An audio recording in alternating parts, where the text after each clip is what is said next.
I've been dreaming of this all day.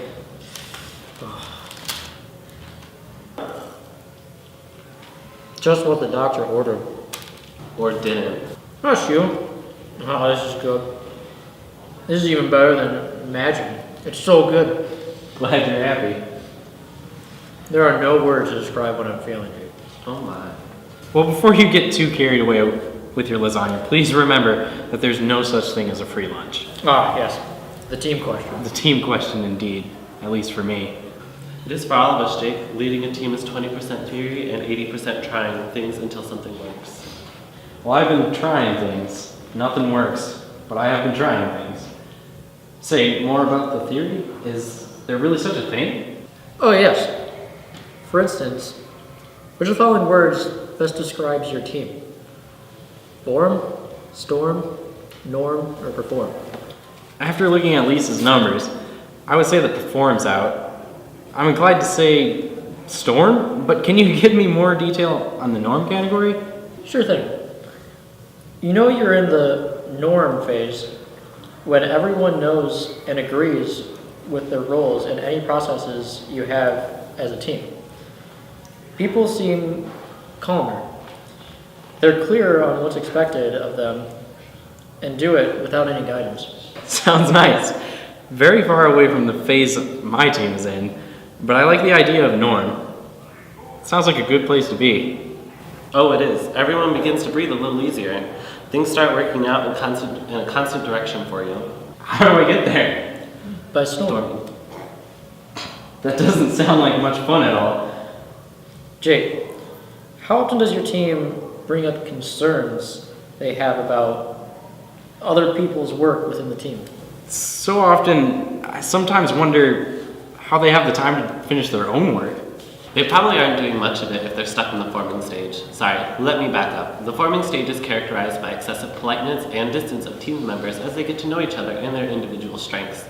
People are courteous to each other, but then they're also very different in taking charge and doing things because they are afraid of offending the other team members. As they get to the end of the stage, it can be decidedly unpleasant if they aren't willing to break through their fear of offending and address their concerns for each other outright.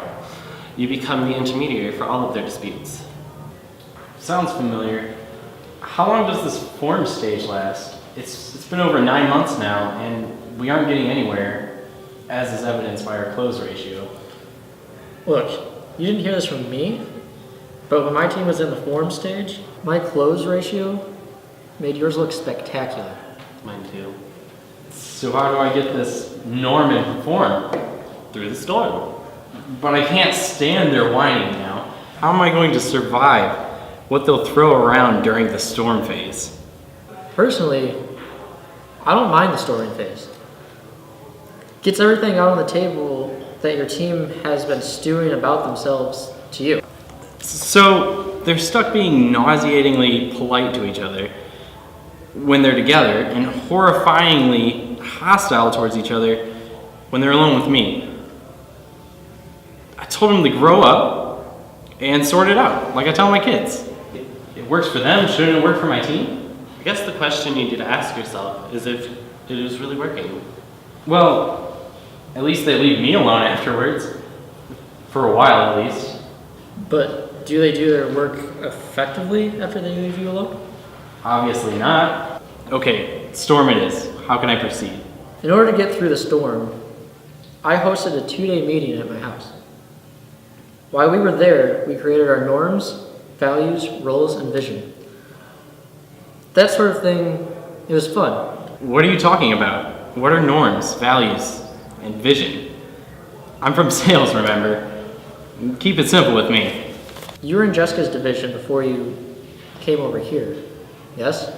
Ah, yes. The days when I knew what I was doing. I remember them fondly.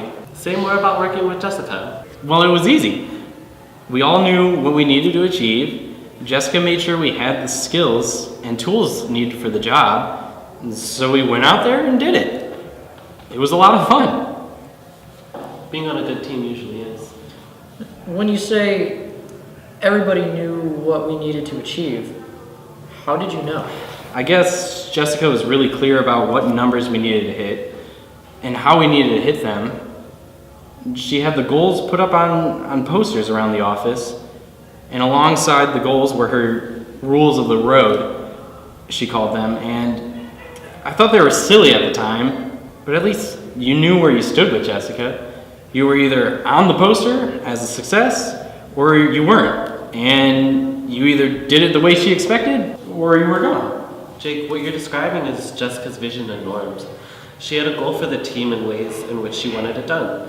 Have you shared this kind of information with your team? Oh, they all know. That's no problem. Really? What's your vision for the team? Alan, my vision for my team is to decimate your team during next quarter's standings. I look forward to it. But how are you going to do it? By working harder?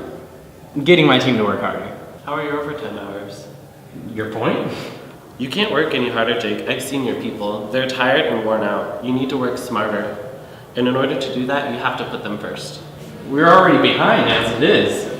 Now you want me to take 2 whole days of production? Sounds to me like you don't have a team and you aren't interested in creating one. Look, they might not be great, but they are a team. No, Jake. A team implies that people are working together and dependent on each other to get things done. From the way you describe them, it sounds like you have a group, not a team. Group, team, it's just semantics, isn't it? Do you consider Kelvin's or my results just semantics? Well, now that you mention it, no. I really don't. I hope you know that. What you have right now is a group. They're a good group of people, a great group actually, but they're just a group. They don't work together. Their work isn't dependent on each other. They are each doing their best to do their work with as little interaction as possible. But the time! Who has the time for this kind of stuff? You make the time, Jake. Jessica made the time, and so can you. Look, Jake, whether it's an offsite or at your house, a series of meeting or a golf game after work, it is important to get these issues aired out and some of the rules laid and agreed on by everyone. Otherwise, you can just expect more of the same. All right, I'll do it. It sounds a little contrived. They can be, if you treat it as an empty exercise, or they can be the fastest pathway through the storm phase. Having a conversation about what the team values and wants to be known for in their work can be very powerful. So can having an open discussion about how the team would like to conduct itself. Some of the norms in my team include letting each other know when a deliverable will be late, be on time for meetings, try to work problems out by themselves before they come to me. They actually agreed to that? At this point, they prefer it. I'm listening. Good. It's also an opportunity to get some of the things no one will say to each other out of people's heads and into the room in a good, productive conversation. You'll notice that the whining ratio decreases rapidly once people know they will wade through. The emotions will help them sort things so they can say what they've been thinking and feeling to each other. Oh, and by the way, you may notice that they'll feel so much better after having shared their concerns with each other, that they have the time to get more work done. That can't be. Oh, yes, it can. All you have to do is be willing to wade in there and they'll sort the thing out themselves. Okay, I'll do it. Glad to hear it.